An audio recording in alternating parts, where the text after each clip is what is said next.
tuned. The stream is about to begin.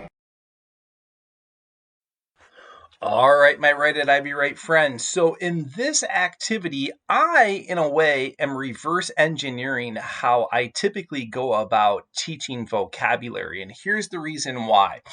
I contend that our students have millions and millions and millions of words in their head, deep in the recesses of their sponges, that they just need to bring forth when they write.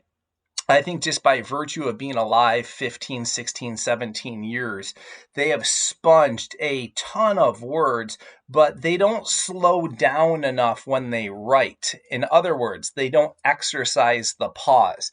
Now, myself as a writer, I do this all the time, and I think a lot of English teachers will agree with me on this.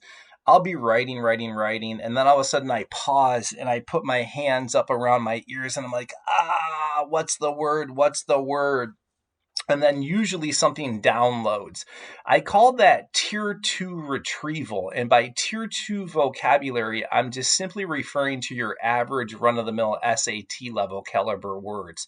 So this family feud exercise that I have going on right here gets kids to kind of get into the muck and mire of those words that they already possess to bring them forth. And one little caveat before I get into the actual activity is this.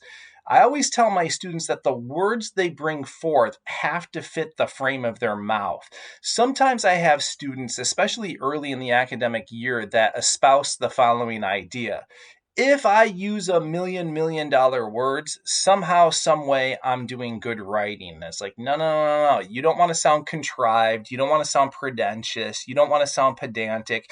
The words have to fit your mouth. So let me go over the rules and the setup for this Family Feud gamification vocabulary exercise. So teachers, you can go online, and there are like I spotted easily 40 to 50 of these, and there are even some better ones in Teachers Pay Teachers. But PowerPoint presentations that house the Family Feud game. This is the template that I'm going to be using. I got it for free. I just went into Google and I typed in free Family Feud PowerPoint template. And you can see here in this slide that the setup looks like this, right? You can enter text, you can change the point category, and most of these templates, they spread out for like 50 slides, so you can put like 50 mentor sentences in here. For our purposes, I created 25. I like to change my activities up quite a bit when I do gamification because it keeps them on their toes. So let me show you an example of a few of the 25 mentor sentences that I have here. So this first one says, the scientist's explanation was so blank that even her colleagues struggled to follow it.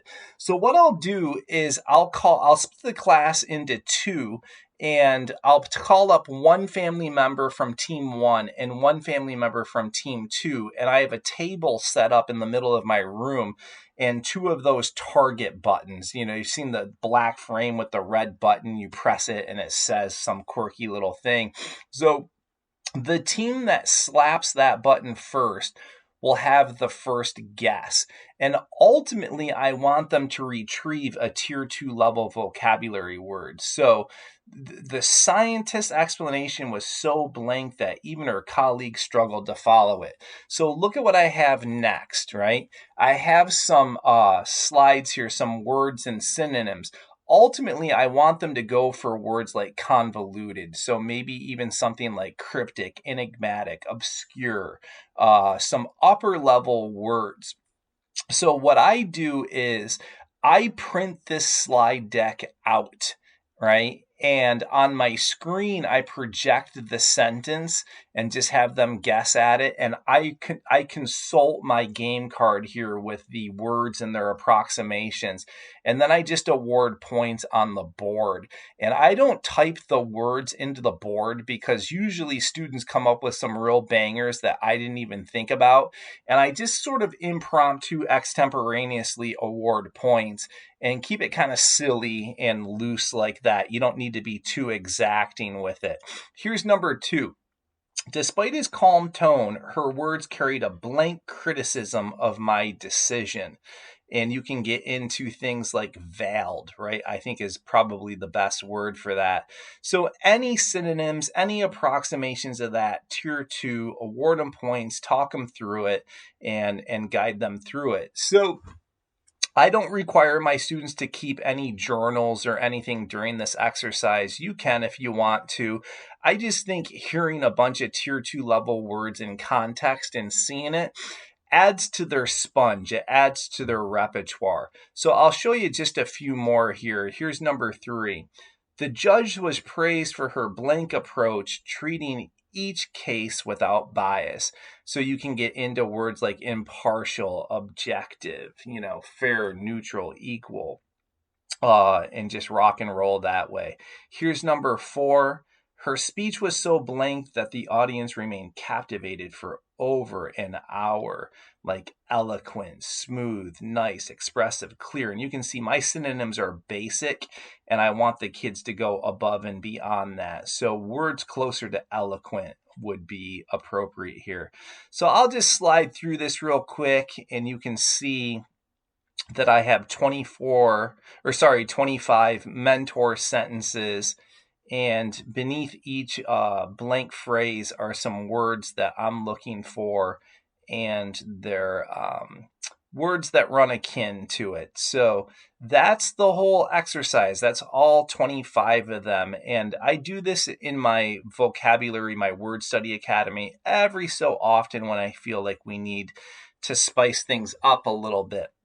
So quick little vocab exercise for you. If you have any questions, comments, or just want to reach out, you can reach me at my email, writeitibwrite@gmail.com. Note that one of the things I've been doing quite a bit of since I wrote my textbook and got this YouTube channel up is actually visiting schools. So a number of teachers said, "Hey, Christian, I love your ideas. Could you help us get aligned? Could you help us with our writing instruction? Teach us your word study academy and your nuance academy." So I've hopped in the RV with the cats and the wife, and I've gone all over this country bringing PD to you.